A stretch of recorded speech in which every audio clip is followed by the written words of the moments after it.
आइए चित्सार सिंधु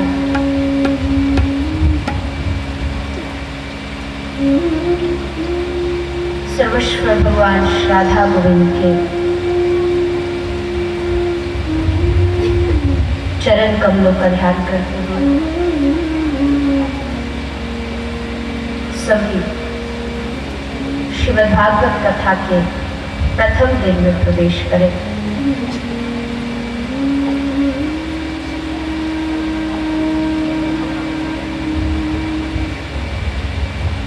भगवान की वाङ्मयी मूर्ति श्रीमद् भागवत कथा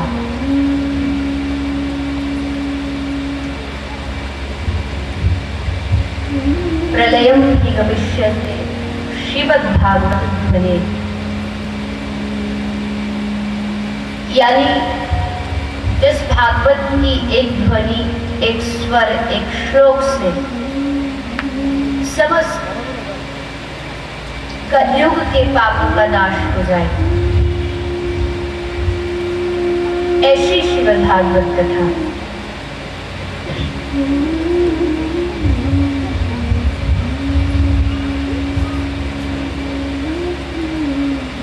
समीप में मंदिर है और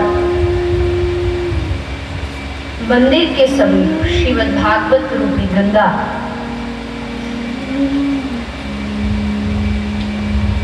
बहती हुई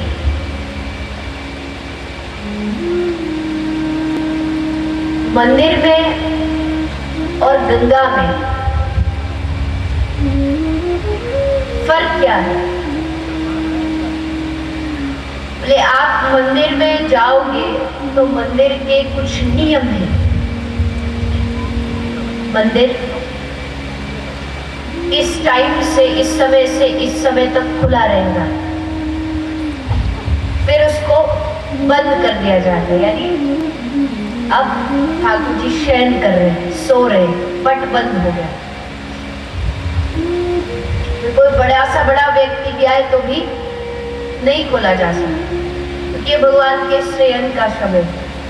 मंदिर का एक समय निर्धारित है, उस समय आप जाओगे तभी आपको दर्शन प्राप्त हो सकता है। लेकिन गंगा का कोई समय नहीं होता। जब आपको अवसर मिल जाए, जब आपके ऊपर भगवत कृपा हो जाए, गंगा 24 घंटे आपके लिए उपस्थित है, आपका आवाहन करती है कि आओ और आकर के मुझ में स्नान करो।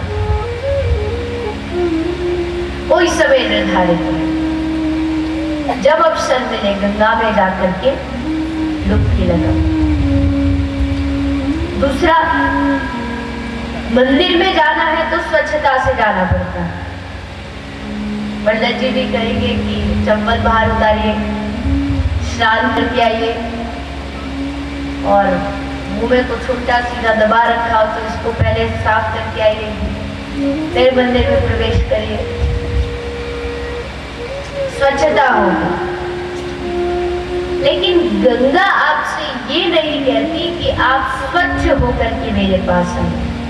गंगा कहती है कि तुम जैसे भी हो, तुम बस मेरी शरण में एक बार आ जाओ, आगे स्वच्छ करने का काम मेरा है। यानी गंगा स्वच्छ करती है, उसमें जो स्नान करता है गंगा उसको पवित्र करती है।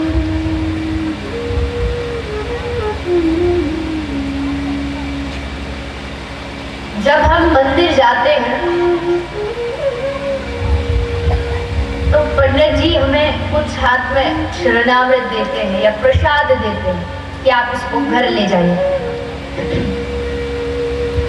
वैसे जब हम गंगा स्नान के लिए जाते हैं तब हम कोई पात्र में, कोई बोतल में, किसी में गंगा जल भर के अपने घर लाते हैं कि घर पर ये हमारी शुद्धता है। वैसे ही भागवत गंगा में जब आप आएंगे तो यहाँ से भी इस कथा गंगा में डुबकी लगाते हुए जब घर जाना है तो साथ में प्रसाद लेके जाना है। प्रसाद क्या होगा? बोले लड्डू का, मिश्री का, छनौरी का। नहीं, वो प्रसाद तो कोई काम का नहीं। काम का अर्थ मतलब कि उसको खाओगे तो कुछ सन बाद नष्ट हो जाए। तो ऐसा प्रसाद जो हम यहाँ लेकर के जाए तो जो ना तो खराब हो ना नष्ट हो, और हमेशा उसका फल हमें प्राप्त होता है, ऐसा भागवत कथा से प्राप्त हो। इसलिए इस भागवत रूपी गंगा में जिसमें आप हम सब बैठे हैं, जो पंडाल होता है ना कथा का, वो पूरा एक सरोवर होता है। सरोवर माने जैसे कोई गांव में कहीं कथा चल रही थी तो पंडाल के पास में बड़ा सा पेड़ था, पीपल का बड़ा वृक्ष, और उस पर एक बहुत बड़ा मधुमक्खियों का छत्ता बना हुआ था। मधुमक्खी रहती थी बिल्कुल पंडाल के समीप में। तो ऐसे ही कुछ बच्चे उछल कूद मचा रहे थे, कुछ उधम मचा रहे थे। तो एक बच्चे ने, किसी ने पत्थर उठाया और वो मधुमक्खी के छत्ते पर मारा तो छत्ता टूट गया। मधुमक्खी कहाँ जाएंगी? बोले सबसे पहले पंडाल में अंदर घुसे तो सबसे पहले पंडाल में गुजरे।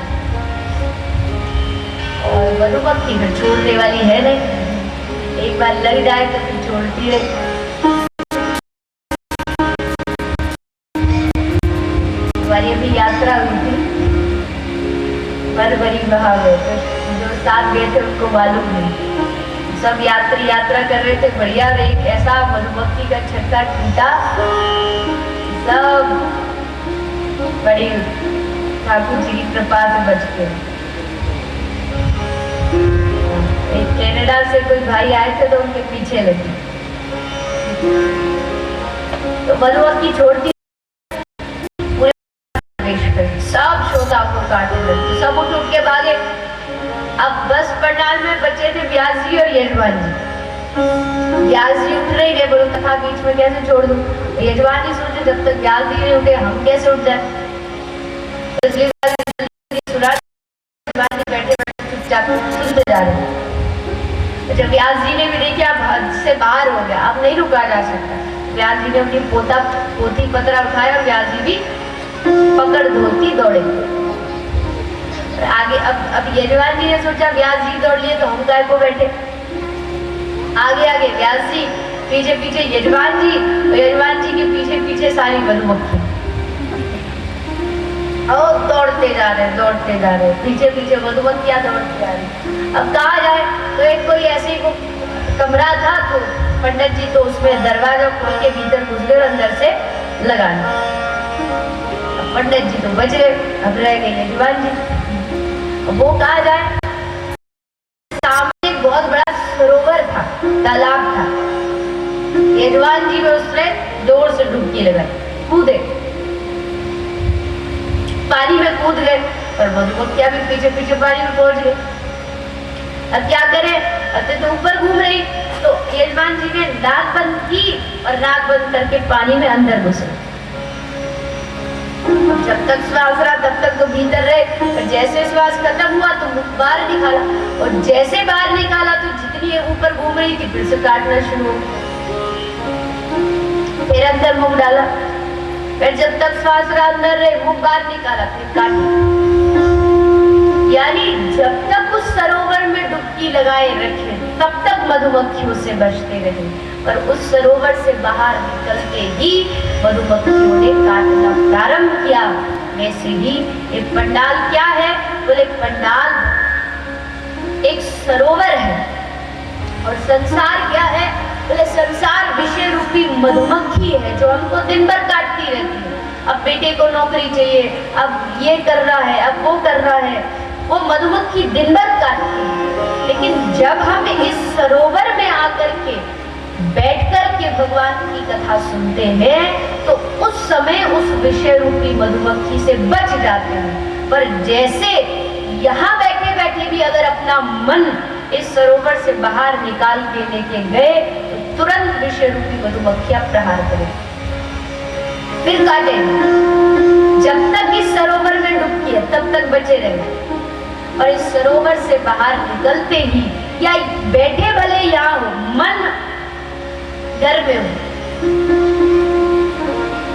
सास सोच रही थी बहू को घर में अकेला छोड़ा ही, वो तिजोरी की चाबी और नहीं लगाती है, कुछ ले ना ले पीछे, तन तो यही बैठा लेकिन मन भाग रहा घर पर, मन की वही मधुमक्खी काट रही। जब तक मन इस कथा में है तब तक कोई विषय रूपी सर्प, विषय रूपी मधुमक्खी काट नहीं सकती। जैसे मन यहाँ से बाहर निकला तो फिर संसार रूपी विषय आक्रमण करता है।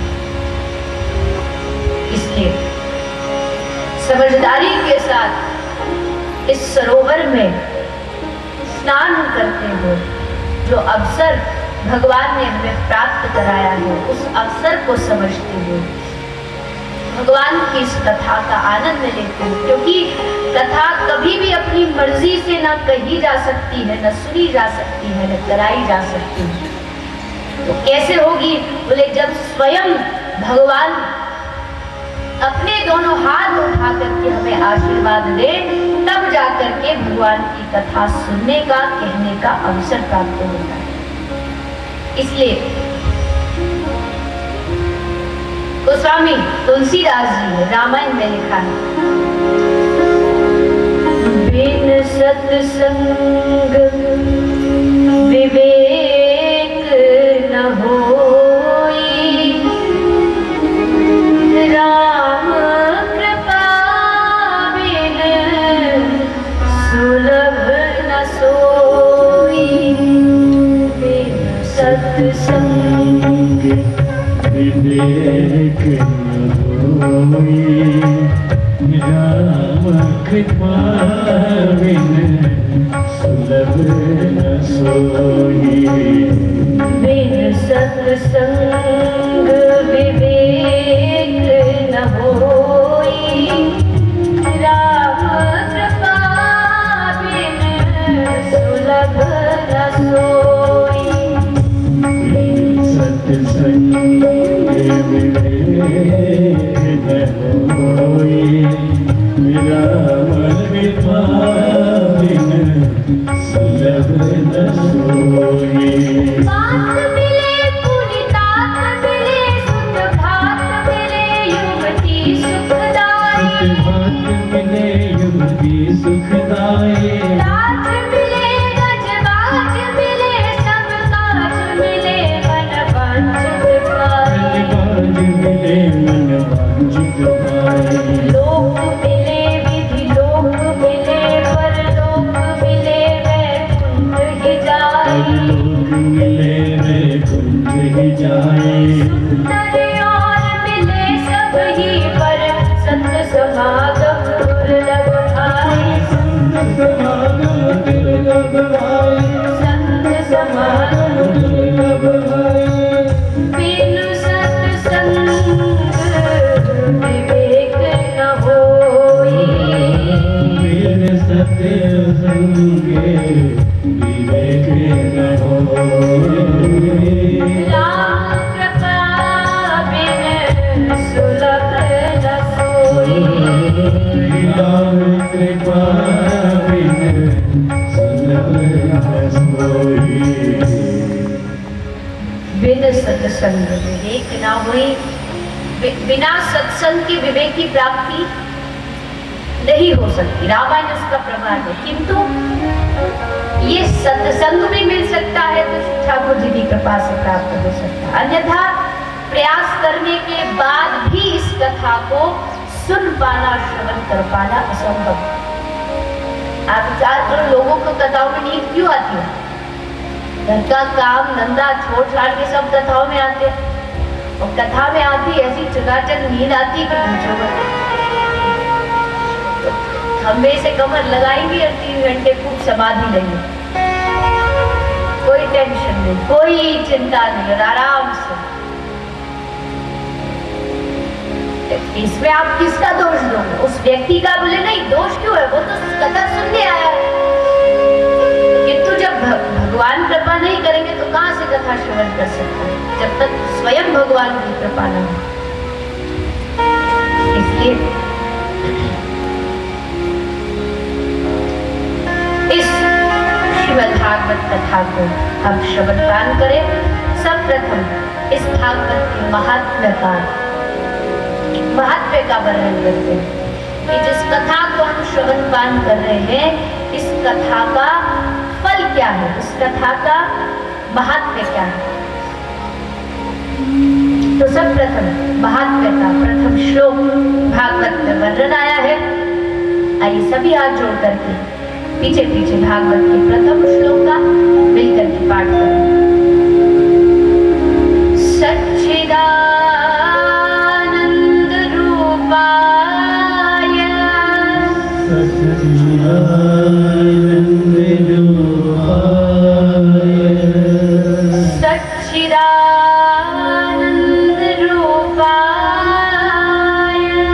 सच्चिदानंद रूपाय, विश्वोत्पत्त्यादि हेतवे, विश्वोत्पत्त्यादि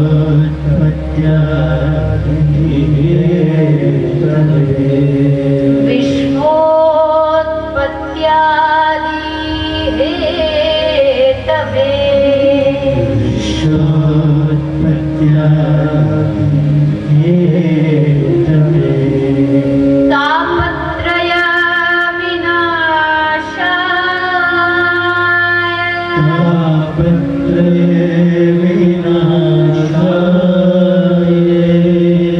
तापत्रय विनाशाय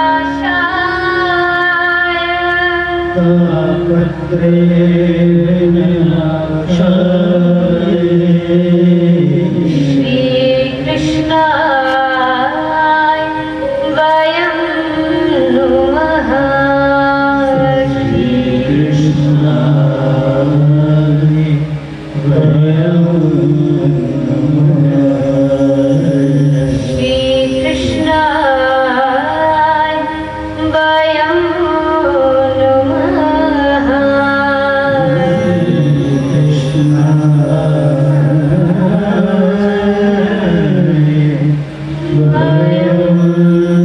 वयं नुमः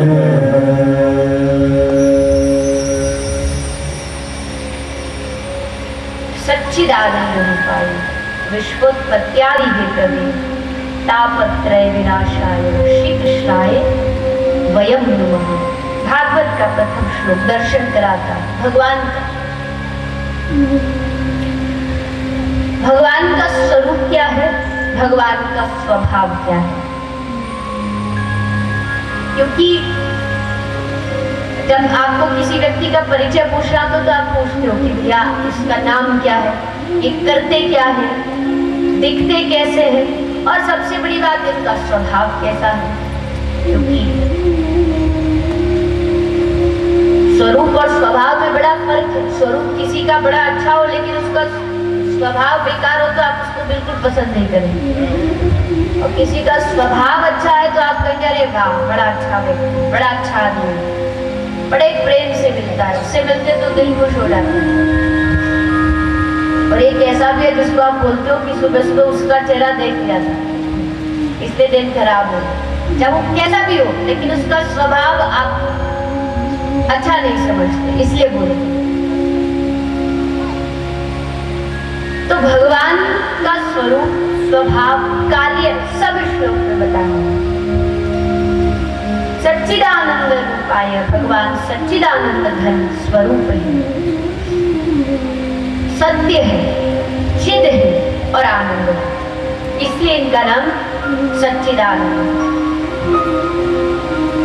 सत्य इसलिए है क्योंकि भगवान पूरे विश्व में एक ही सत्य है और वो है भगवान और उनका नाम। भगवान से बड़ा सत्य इस ब्रह्मांड में दूसरा कोई नहीं हो सकता। वो चिद भी है यानी चैतन्य भी है और वो आनंद स्वरूप भी है। भगवान आनंद स्वरूप है, भगवान सुख के धाम नहीं है, भगवान सुख स्वरूप नहीं है, भगवान आनंद स्वरूप है। आनंद मिलता किसको है, बोले आनंद मिलता है यशोदा को। आनंद किसको मिलता है, ठाकुर जी किसके लड़ाए, यशोदा मैया के घर।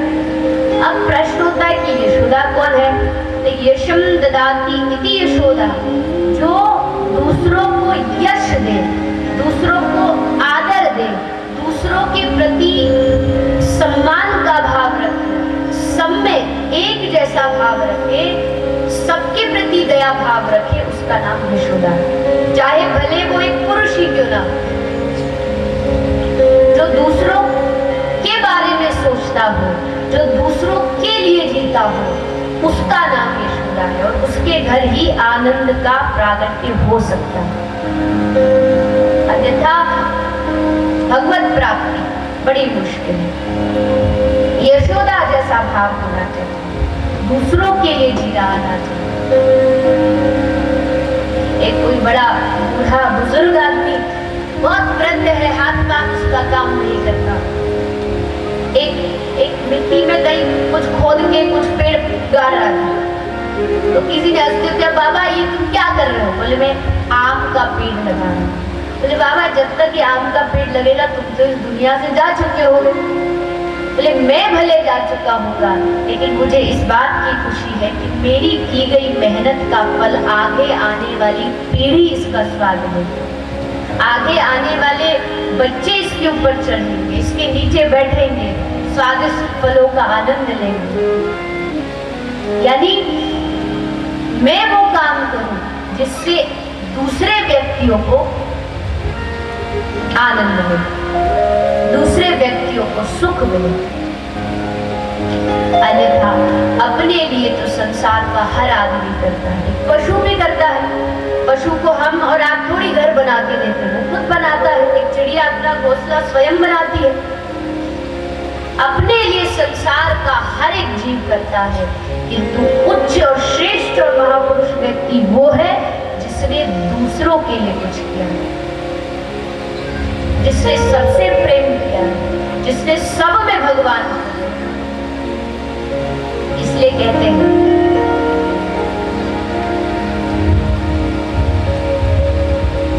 कर लो हरि से प्यार, अमृत बरसेगा। जिसने अपने मन में दया धर्म को अपनाया है, जिसने अपने मन में दूसरों के प्रति संभाव रखा है, उस व्यक्ति के जीवन में ही अमृत की वर्षा हो सकती है।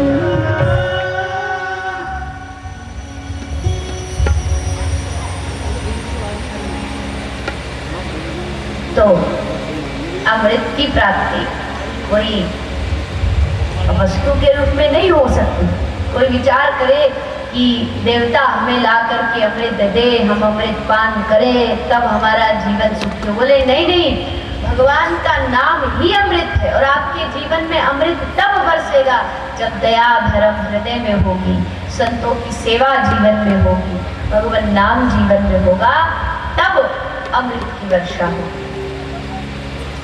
तो संतों के लिए, भक्तों के लिए, वैष्णव जनों के लिए भगवान का सत्संग ही सबसे बड़ा अमृत है।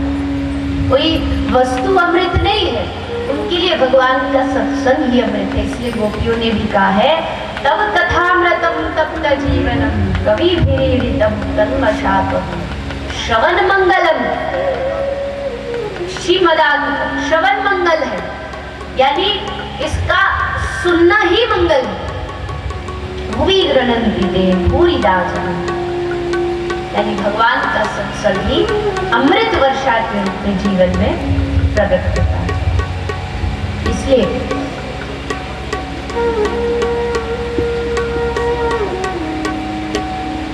भगवान की प्राप्ति व्यक्ति को तभी हो सकती है, आनंद की प्राप्ति जीव को तभी हो सकती है जब वो दूसरों को देना सीखे, दूसरों के लिए जीना सीखे।